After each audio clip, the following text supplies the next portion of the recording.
Hi guys, সুপ্ৰভাত, good morning everyone. আৰু আজি আপোনালোকক নতুন এটা ভিডিঅ'ত স্বাগতম জনালোঁ। আৰু এতিয়া আজি একদম একে লগাইছোঁ। মৰ্ণিং গা পা ধুই উঠিলোঁ। আৰু এতিয়া মই প্ৰথমে পানী খাব লৈছোঁ।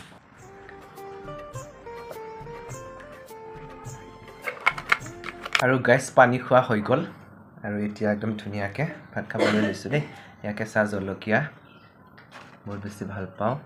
লোকেল জলকীয়াৰ কাৰণেতো অকণমান খং বেছি, কিন্তু প্ৰত্যেকটো সময়ত নহয়।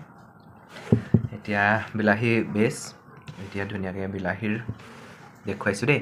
খুব ধুনীয়াকৈ সজাই লৈছোঁ, কিন্তু আপোনালোকে নক'ব আৰু মানে এখনতে পূৰা ফুল কৰি লৈছোঁ। মানে মই বেয়াকৈ নাখাওঁ, খুব ধুনীয়াকৈ ইমান ধুনীয়াকৈ সজাই লৈছোঁ চাওকচোন।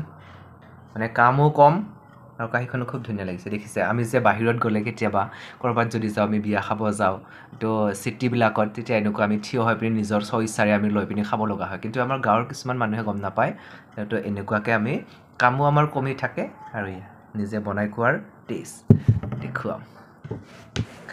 প্ৰথমে বিলাহী টেষ্টি, বিলাহী বহুত খাব লাগে।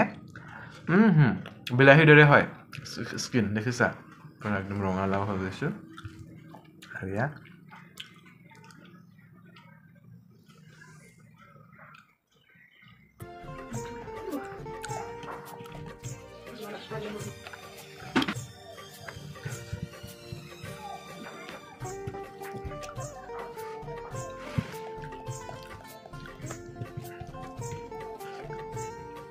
সদায় ভাবোঁ থকা দিনকেইটা সকলোৱে ভালে থাকিব লাগে।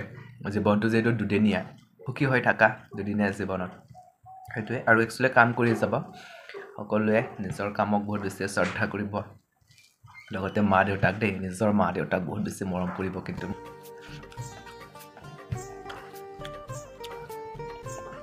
ঠিক আছে, খাই লওঁ।